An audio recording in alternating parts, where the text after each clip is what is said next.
Assalamualaikum warahmatullahi wabarakatuh. Perkenalkan, nama saya Dwi Saputra, nomor BP 24101152610160. Saya dari SI 5 jurusan Sistem Informasi dari Fakultas Ilmu Komputer. Di sini saya ingin menyampaikan atau mengerjakan tugas individu dari mata kuliah Konsep Dasar Sistem Informasi dari dosen pengampu Dr. Sofika Anggari, Skom Mkom. Baiklah, saya di sini akan menjelaskan tentang pengertian data. Data adalah sekumpulan informasi atau fakta yang dapat berupa angka, kata, gambar, suara, atau simbol. Dapat diperoleh melalui pengamatan, pengukuran, atau penelitian. Ada beberapa contoh data. 1. Data hasil survei. 2. Data hasil wawancara. 3. Data sensus penduduk. 4. Data kepuasan pelanggan. 5. Data kependudukan. Baik, materi yang kedua adalah fungsi dan manfaat data. Fungsi dan manfaat data adalah sebagai acuan dalam melaksanakan kegiatan.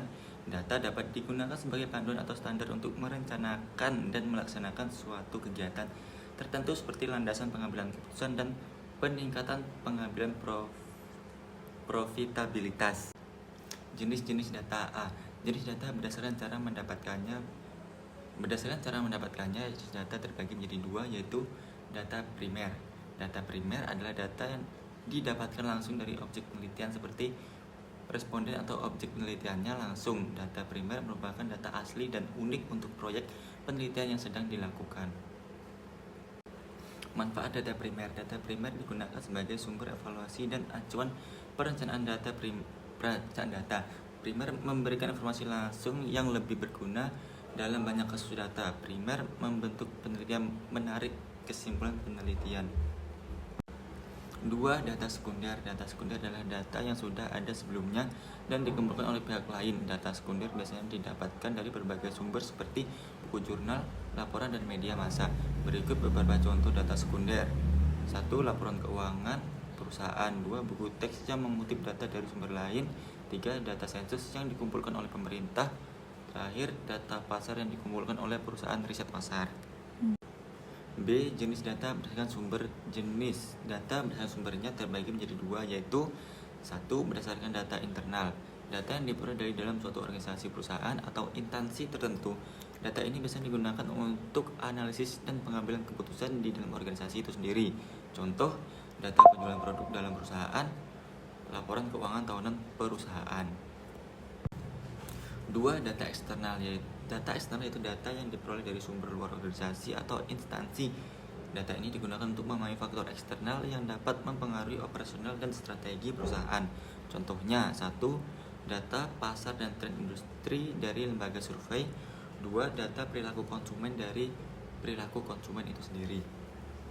2. Data time series. Data yang dikumpulkan secara berkala dalam rentang waktu tertentu untuk melihat pola atau tren perubahan dari waktu ke waktu. Contoh, data inflasi bulanan dari tahun 2010 sampai 2025. Laporan penjualan produk setiap kuartal dalam 5 tahun terakhir. 2. Data time series. Data yang dikumpulkan secara berkala dalam rentang waktu tertentu untuk melihat pola atau tren perubahan dari waktu ke waktu. Contoh, data inflasi bulanan dari tahun 2010 sampai 2025. Laporan penjualan produk setiap kuartal dalam 5 tahun terakhir.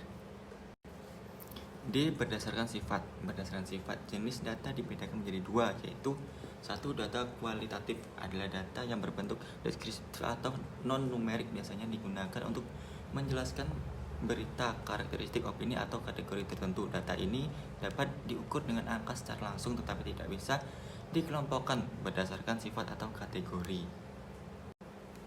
2. Data kuantitatif adalah data yang berbentuk angka atau numerik, dapat dihitung dengan dianalisis secara statistik. Data ini digunakan untuk mengukur suatu data dengan jelas dan objektif. Baiklah, sekian video dari saya. Ada salah kata saya minta maaf. Saya akhiri, wabillahi taufiq wal hidayah. Wassalamualaikum warahmatullahi wabarakatuh.